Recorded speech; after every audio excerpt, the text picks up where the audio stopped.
On today's show, the San Diego Padres win their series against the Chicago Cubs thanks to one sir, the God, the cease and desist king, Mr. Dylan Cease, breaking down his start and where he ranks among some of the best pitchers in Major League Baseball, as well as checking in on the Padres' big three of offensive players and whether or not I believe that they're going to get better. All that and more. Let's get to it.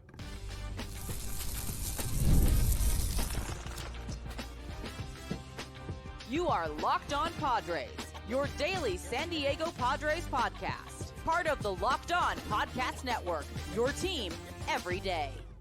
Greetings, ladies and gentlemen, and welcome to another edition of Locked On Padres podcast, which is part of the Locked On Podcast Network, your team every day for Thursday, May 9th. As always, I'm your host with sometimes occasionally, but certainly not always the most, Javier Reyes. You may be familiar with my baseball-related work over at justbaseball.com, where I write about not just the Padres, but general baseball stuff as well, and also host a podcast for them called Baseball versus the World, about general fun baseball topics. Next week's episode about my favorite Scott Boras quotes, so look forward to that one. You can, of course, though, check out this podcast wherever you get your podcasts from, YouTube, Apple, Google, whatever it is, just Google it, and I promise you, you'll find it. Today's episode, guys, we're going to be breaking down yesterday's game, the last game that the Padres played. Duh, that's what we do on here. The Padres won by a score of 3-0, and there wasn't too much, frankly, that happened in the game. Let's just be real. There wasn't too much that happened, but there was a couple big things that happened, and that is namely one Sir Dylan Cease, who, I'm going to start off this podcast by saying this. I want to ask you guys, is this so far the best acquisition that AJ Preller has made? Is it? I'm just saying. And what I mean by that is more so not necessarily just Dylan Cease, but also looking at the fact that he's been good so immediately. That hasn't always been the case with the Padres. So I pose that to you. Leave it in the YouTube comments if you want. Today's episode, guys, is brought to you, though, by my favorite new game, and it will be soon to be your favorite new game, Monopoly Go. This fast-paced game lets you team up with your friends for tournaments to unlock awesome prizes like unique stickers for trading, different boards, different emotes, all that sort of stuff, cool playing pieces, and hilarious emojis. So download Monopoly Go now free on Google Play or the App Store. Game on, my friends, and game on with yesterday's game recap. Let's start with this. I just want to say something, man. This man, Dylan Cease. I have the receipts from some of y'all. I do. You know why? Because y'all ain't going back and deleting random YouTube comments that you left on this channel. So I know that for a fact. But some of the rest of you, I got the receipts. And here's the thing. I said all preseason, I thought this guy was a beast. Yes, last year was bad. But Dylan Cease is now the living example of why I try to bring at least a little bit of stats to my show. I'd mostly just try to entertain and keep y'all folks up to date. And hopefully I'm doing a good job at that. But this is why ERA doesn't tell you the full story.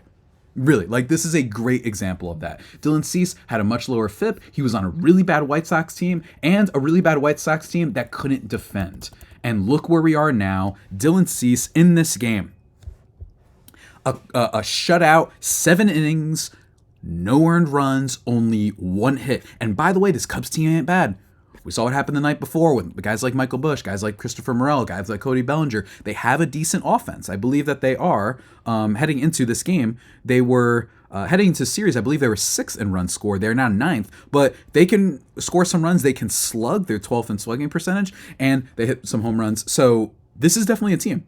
This is not a walkover. And even if it was a bad team, it's still impressive what Cease did. And frankly, I also want to just throw out there, I was impressed that he didn't do that bad against the Phillies. It's a good sign that your worst start with 6 innings, 5 earned runs, you still managed to go the 6 innings. You didn't get lit up the way that, say, a Matt Waldron did the other day. And I know that's a way extreme of an example. Matt Waldron isn't even in the same league, but I'm just throwing it out there. And then he pitched really well against the Diamondbacks, as we saw last weekend, and then expertly against the Cubs.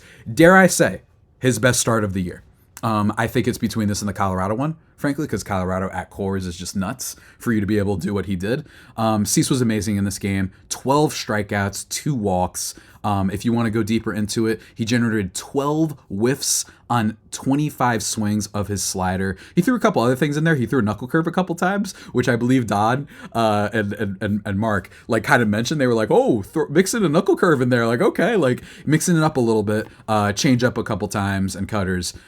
But mostly it was fastball, slider, and the guy just couldn't hit. He even got 9 whiffs on his fastball, which was impressive. Cease has been amazing. They're point blank. there's really not much else for me to add, frankly.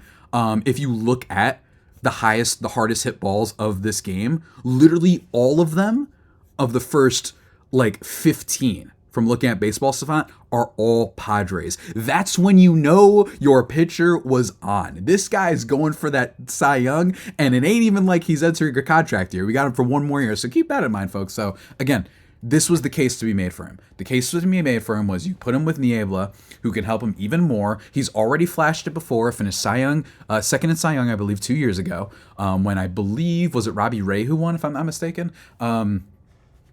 And yes, don't get me wrong, he does walk some batters, but he isn't as inefficient, and he isn't like quite as crazy with like, wow, it's only the 5th inning and you've thrown 80 pitches, like, or the 4th inning and you've thrown 97 pitches, that type of stuff, the way that Snell was last year, which is why I think a lot of the reason that people were timid with signing him this offseason. Now, I don't think that signing him late was smart. I think that was really dumb, and I think Boris and Snell or the Giants or other teams, whatever, that was a mistake. But bottom line is, this guy has replaced Snell and more, because Snell last year and all the years he's been with the Padres, he's always started off slow, and I think that it's just really comfortable. It's always fun watching this guy. Is he going to have some bad starts? Of course. Is he going to walk too many batters at some point? Yes, of course. But overall, and also, even if he gets hit a little bit hard sometimes and he'll give up some home runs, like he did, say, against Philadelphia, it's really hard for you to make contact with him in the first place. That's why, if you are going to be that person who brings up his Baseball Savant page and says, oh, but man, he gets hit hard, man, I don't know, like, this isn't great. In terms of average exit velocity, he's in the 19th percentile, and oh no, the barrel rate 7th percent. I don't care, because guys aren't making consistent contact, and they cannot touch that fastball.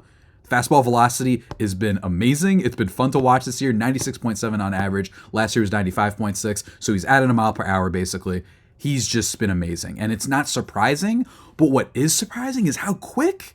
They traded for this guy like right before the season started. They were heading on the bus to Korea for the Seoul series, and for him to be this good immediately, that's what I want to ask you guys. When was the last Padres, and now I've only been hosting this show for 5 years, but in terms of players they've traded for that have immediately been awesome, he's like on that short list, you know what I mean? Because even Soto took some time. Snell took some time. Darvish took some time. Not originally. And hopefully he doesn't follow the route of Darvish that first year. But I just love the guy. And it's really impressive. And it was against a good lineup. And he's been money. In terms of other stats, though, for you, this year, so far, the only pitchers with a better strikeout rate. Dylan Cease has a 2.19 ERA right now. In terms of before this start, he had a 2.55 ERA.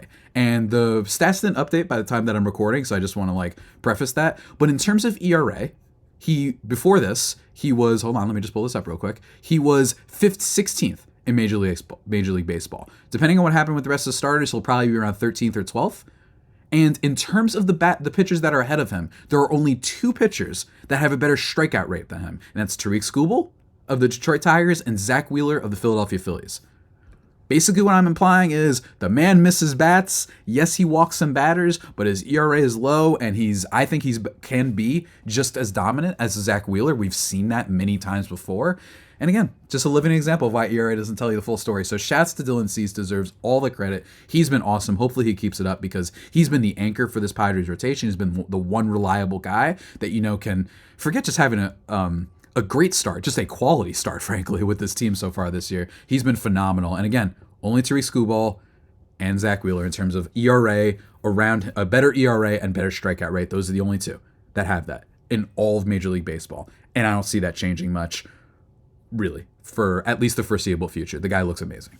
But of course, guys, that wasn't all that happened. We got a little bit of offense. And with the offense, still come some questions. You know what I mean? We had some cool stuff here, don't get me wrong. A Luis Arraez game, batting him at the top of the order yet again, 2 for 4, does have a strikeout, and I believe the strikeout was his first strikeout in his last 53 plate appearances, just to give you an idea of how good this guy's bat-to-ball skills are. So shouts to Arraez. There is something to be said for him being a leadoff guy on this team that theoretically has plenty of other knocking batters in their lineup. Jake Cronenworth has been awesome this year. 2 for 3 in it from him in this game. You've got Tatis, you've got Machado, you've got apparently Juan Soto and Jerickson Profar, who finally calmed down, by the way.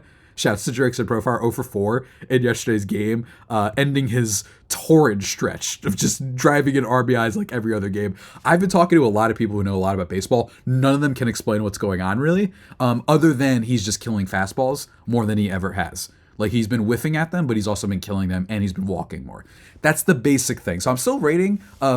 If there's an article that's been breaking down Jerickson Profar that I haven't seen and that got posted, then please share it with me, because I'd like to learn exactly what's going on here. But folks, that's not all that happened in yesterday's game. We got to talk about the big three. We got to hone on them for a second. But before we do that, I want to take a second to talk to you about the good old delivery service known as DoorDash. And here's the thing, folks.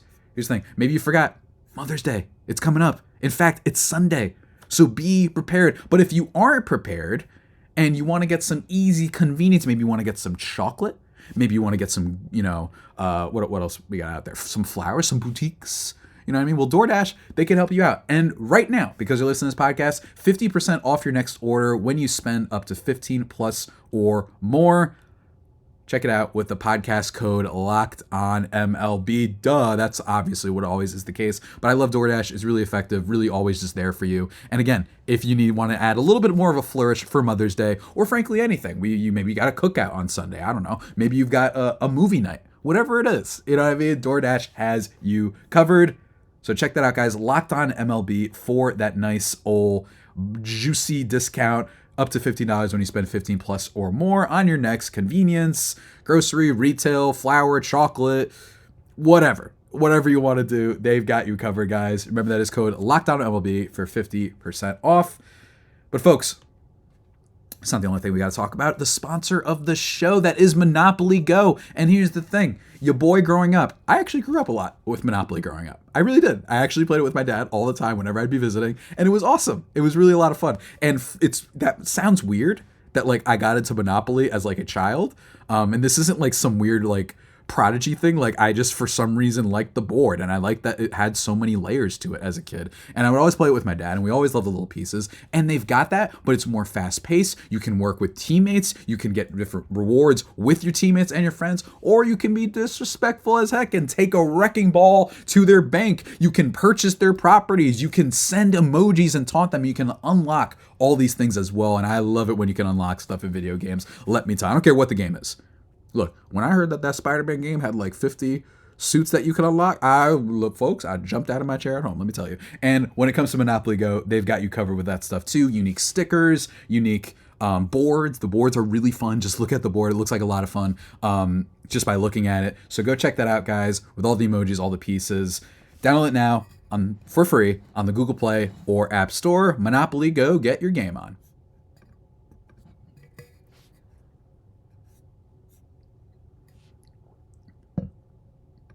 And just like that, folks, we are back here on the Locked On Padres podcast, your team every day. Thank you. Thank you very much for tuning into this podcast, folks. Let's talk about the big three. Those, of course, allegedly are Fernando Tatis Jr., Manny Machado, and Xander Bogaerts. Let's start first with the easy one, which is Fernando Tatis Jr. Over his last 10 games, in terms of on the season, I didn't mention his line for yesterday. He went 1 for 5 with 2 strikeouts. He's been striking out a little bit more over just this last few games, just multiple strikeouts since May 1st. He hasn't had a game without a strikeout, and 4 out of those, I believe it is 1, 2, 3, 4, 5, 6, 7, 8, 9. Out of those 9 games, he struck out twice, so he's had a little bit of an increase lately, but over his last 10 games overall, 268, 333, 415 with a 121 WRC+. That's not bad, and frankly, I'm still not worried when it comes to Tatis. And I don't think a lot of you are.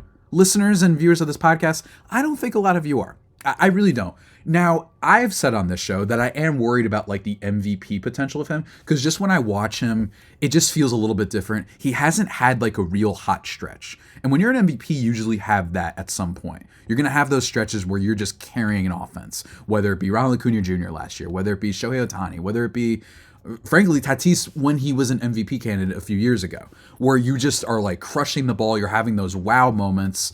That hasn't quite happened yet. But when it comes to some of his more in-depth things, to me, the only thing that I've seen where I'm like, oh wow, this isn't great, The only thing I've seen is that he does feel like he's pressing a little bit. He has some at-bats where he chases, and it's not like he's never been a guy that chases pitches. It's not like he's never been a guy that doesn't strike out. But he does have some at-bats where there's just the vibe. And you might get this from watching where you're like, it feels like he's going for the killing blow. It feels like he's doing what I just mentioned, which is trying to get super hot and be a nuke for like a week and a half, where you're just like hitting 400 and all that stuff, like what Mookie Betts and Shohei Ohtani are doing right now, right? And he hasn't quite done that. But in terms of the actual data, I just have not seen anything that suggests that he's not going to have that stretch at some point, or at the very minimum, be, in my opinion, I think we're looking at like a 5.5 to 6 win player at minimum potentially this year. I know that's really bullish, but I'm also taking into account the defense. I know his defense hasn't been like, world breaking to start the year. He's 0 outs above average. That's okay. Look, he's had a couple weird slip-ups. Don't get me wrong. He's had a couple weird slip-ups, but all the data and all the stuff there, I just don't think that that's going to change, right? He has been weird, though. Don't get me wrong. He has been weird. 0 defensive run saves, 0 outs above average. But, hey, just because you're not putting together the platinum glove season doesn't mean you still can't be a very good plus defender, right? Just because he's not guaranteed to be a platinum again, that's okay. I'm not worried about that. But even furthermore, in terms of other batters, when it comes to strikeouts, Fernando Tatis Jr.'s strikeout rate is down this year from 22.2% last year to 20.9% this year. All right. His walk rate is up from last year, 8.3% last year to 9.9% this year. In terms of his average exit velocity, that's been, actually it's barely below lately. So his max has been great, 116.7 compared to 113.4 last year, right? That's been great. When it comes to what I like to look at for batters when it comes to being unlucky are things like BABIP, which is batting average on balls in play, and the WOBA versus xWOBA. Right now, the same thing is sort of happening with Tatis that happened last year. Last year, he had a 299 BABIP, which isn't super low, but not high. And before that, he had a 306, and then his first year he actually had, or before that he had 324, and his year before that he had 306. This year it's a 291 BABIP. Okay, not the best stat to tell the full story. I look at weighted on base and expected weighted on base. Currently, his weighted on base is 347, and his expected weighted on base is 391. Currently, that expected weighted on base is the 17th highest in among all qualified position players in baseball. And out of the people that are ahead of him, these are some names, big time names, right? These are the type of names that you hear and you're like, whoa, why hasn't he had a stretch like that? It's because he's probably getting a little bit unlucky. And again, this happens sometimes. It happens all across the sport. Every year, there's always going to be players like this. And I don't think that it's going to happen to Tatis twice, because the difference between his weighted on base and expected last year was also pretty jarring, right? So again, he is 17th in expected weighted on base this year. Some guys ahead of him, Jordan Westburg of the Orioles, who's low-key amazing. I love how, that team's so stupidly stacked. But anyway, Freddie Freeman, CJ Abrams, who's having a breakout year. I know, guys.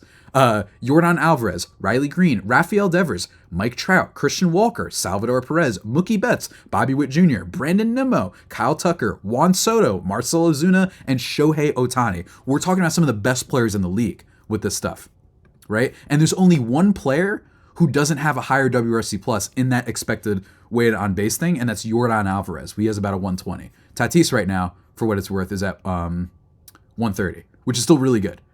But everyone else, we're talking 137, 173, 153, all that stuff.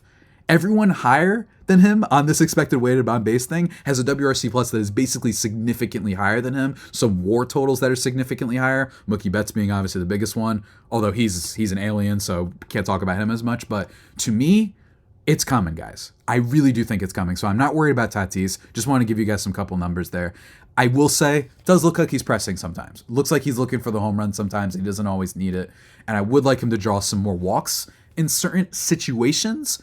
But overall, though, I think he's been good. And he's at least had, which we've talked about before, some of his home runs have already been hit harder than anything he hit all of last year. So it's coming. It's coming. Just be a little bit more patient. But even still, I understand people who aren't being patient, frankly. Now it gets more interesting, though. Now we got to talk about some of the rest of the guys. Number 1.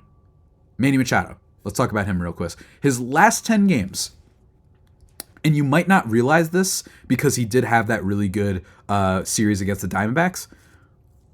Last 10 games for Manny Machado. 225, 244, 350 slash line. That's a 72 WRC plus. There's a reason why about a week ago when I was talking about the Padres that I said that I'm very confident in Tatis, optimistic about Machado, and extremely scared about Xander Bogaerts, who we'll get into in 1 second. With Manny Machado, the data, there's a couple problems with him, right? Which is, I mean, there's a lot of problems with him. Number one is that we still have the weirdness of the injury that he got. Is it possible the Padres are downplaying the injury? Absolutely. Absolutely. That's totally possible. Frankly, I would not be surprised at all if that was the case. That this is the reason he's been bad. It's because he has this weird, injury that he's been coming back from. Obviously, he started at DH to begin the year. That could be a big part of this. But to me, one of the things about Machado is his strikeout to walks as a batter in terms of people who hit for power. Not like your Luis Ariz. Obviously, guys like that have great walk to strikeout ratios, stuff like that. When it comes to walk and strikeout ratio, I remember like a couple years ago, there's only like 15 players at most that have been better at a walk to strikeout ratio and hit for as much power as Manny Machado. That was one of his calling cards. However, these past 2 years, and specifically this year though, I'm sorry, not past 2 years. Actually past 2 years. In 2022, his strikeout rate was higher, 20.7%. He hadn't had anything above 19.4 in his entire career before that. So that was a little bit of a spike, right? But he offset that by drawing walks, really clutch hitting, all that stuff. But, ladies and gentlemen, look at that year he had. 382 weighted on base, expected weighted on base of 341. Last year, 334 weighted on base, expected weighted on base of 335, right? This year, right now, his weighted on base is 308 and expected is 334. He's not getting extraordinarily unlucky. And his strikeout rate has spiked to the highest of his career. And he's also walking the lowest amount, 6.8%, since 2016. This could be the injury. But folks, keep an eye on it. He still hits the ball hard. That's still there. But when it comes to the plate discipline, when it comes to chasing pitches, hey, you saw the Imanaga start. Imanaga's a very good pitcher. That splitter's vicious. Everyone's been getting out on that. But there was a couple at bats where he's swinging at that same splitter off the plate like multiple times. And I'm like, okay, well, last year's one thing, but then now this is the second year in a row where we've had questions about you. So I'm still optimistic about Manny because bottom line is, at the very minimum, he's a really good defensive player. And also, Hannah Kaiser over at, or formerly of Yahoo Sports, she wrote an article for The Ringer basically about the DH and talking about like the mental tax of it. And like that might be a part of this too, right? That might be part of this too. And we're going to talk a little bit more about the mental tax of the DH as well as getting into Xander Bogaerts and a couple more things. But first, folks, I realize we're already like 22 minutes in. I got to talk to you about the best daily fantasy sports app in the nation. Ladies and gentlemen, in the world, dare I say, that is PrizePicks. But in terms of in the nation, I speak the truth because it is the #1 daily fantasy sports app in America with more than 3 million members. And what's really great about it, you just got to pick more or less on 2 or more player stats. Or I'm sorry. Yeah, no, that's the right way to say it. On 2 or more player stats and just watch those winnings roll the F in, man. You know what I'm saying, man? Whether it be the NHL playoffs, whether it be baseball right now, you want to go over on Tatis and just get lucky before everyone starts doing the same thing, you could do that. You want to go home runs, you want to go walks, you want to go hits, total bases, whatever it is. You go check that out, guys. And what I really like as well is they've got some injury insurance for you. We'll take baseball. If your player gets taken out with 2 or less at-bats, it's not going to count as a loss. So if someone leaves the game, say what we had yesterday with the Wilson Contreras thing that you might have seen the headlines of, getting the glove hit with the catcher's interference, and now he's hurt. If he had 2 or less at-bats after that, don't worry. It's not going to count as a loss. They've got community plays that you could tab into. They've got some people like Meek Mill, Sugar Sean O'Malley. They've got all sorts of promotional tabs on there as well. You can turn $10 into $100 with just a few easy taps. Folks, go check it out over at the app. I was going to say website. You just got to download the app PrizePicks and use the code LOCKEDONMLB for a first deposit match up to $100. Again, that is downloading the app, then using that promo code LOCKEDONMLB for a $100 deposit match. Pick more, pick less. It's that easy with PrizePicks.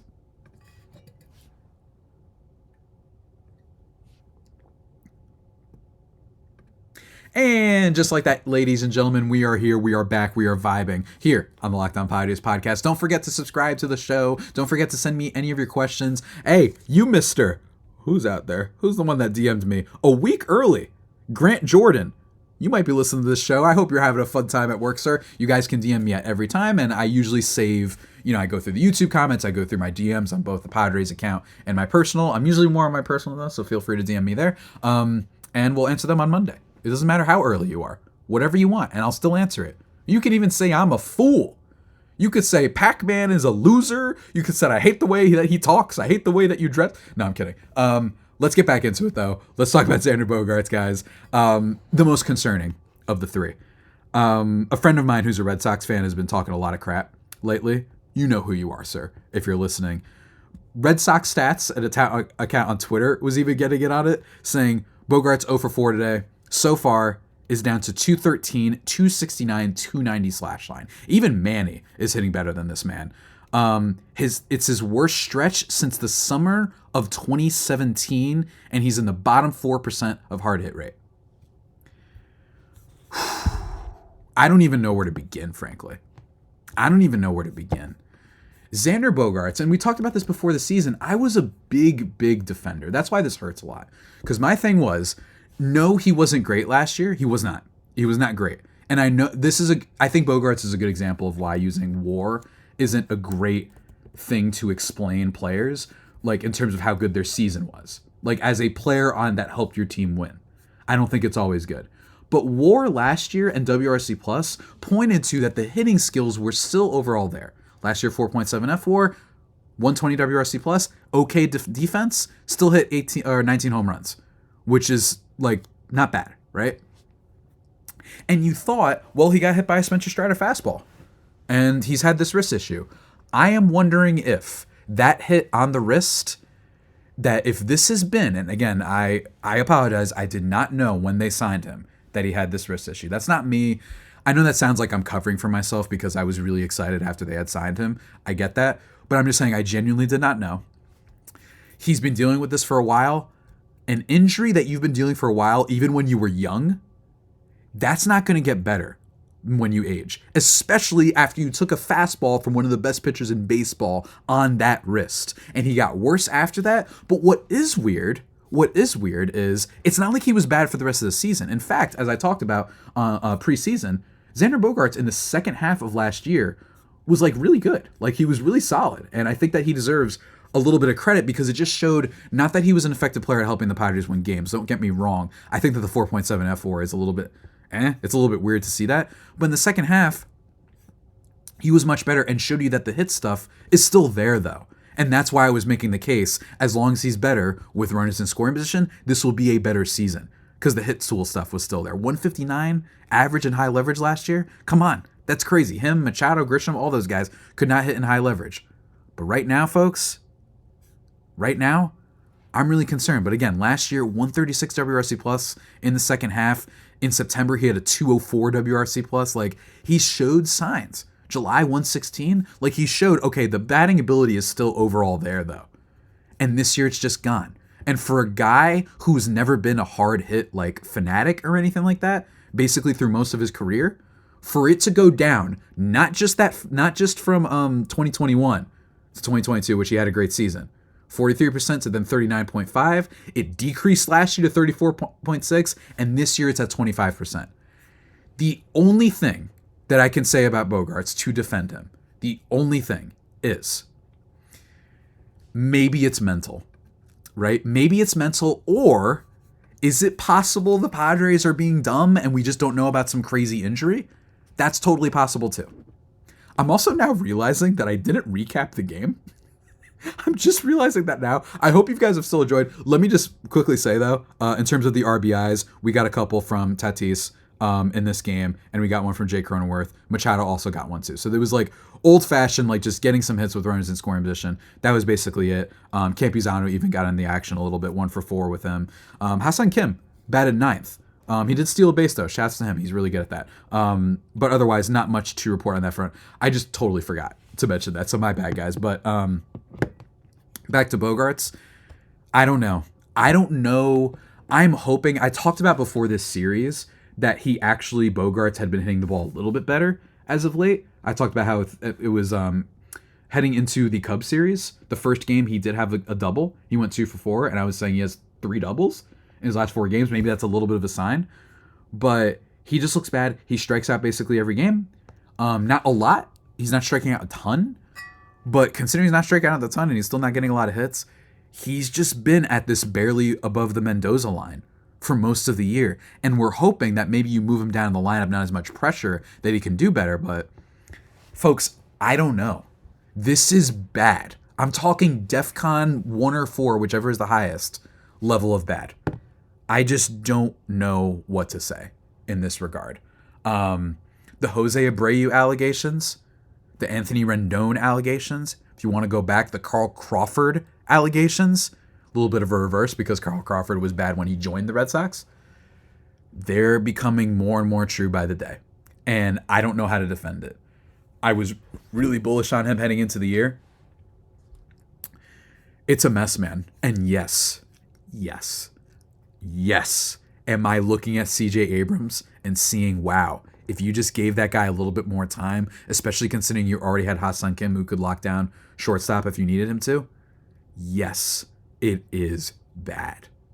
This is the type of thing that we keep complaining about with AJ Preller. Moves like this being way too bullish. And especially, it feels like he panicked. It feels like he panicked because he didn't get Aaron Judge and he didn't get Trey Turner. So he said, I'm taking the next best player available. And you overpaid him by, now we don't know exactly the full final, but they say teams were offering 175. You gave him 280 for 11 years? Folks, this is a problem. And if you have any idea for why this could get better, other than maybe it's just mental, please leave a comment. If anyone has any articles from really smart people that you know of, similar to how I was asking about articles for Profar, but the opposite direction that this could get better, then help me out. Because the only thing I've got for y'all is that it could be mental and that it's just he's been so bad that it should get better. That's all I've got for you guys. I don't know. Of course, we've got more down the road, guys. We're playing the Dodgers up next. The Padres are 20-20, so this will be a big series. Hopefully it doesn't put them too much in the hole. We don't want a disastrous series. And then after that, though, they've got the Rockies, but then they have the Braves, then they've got the Reds, and then the Yankees. So it's a really tough schedule for a little bit. Now, we'll have to see how it transpires. Maybe in a few weeks, the Reds are bad. I don't know. But in terms of this upcoming slate, it's a tough month. It's a tough month. And then next month, it gets a little bit better when you got a couple games against the Royals who aren't bad. And then you've got the Angels, D-backs. Then you've got the A's, the Mets. You've got Phillies again. Then you've got Brewers, Nationals, Red Sox. Like a lot easier. You're playing some of the best teams in baseball this month. So hopefully they can pull out some good stuff.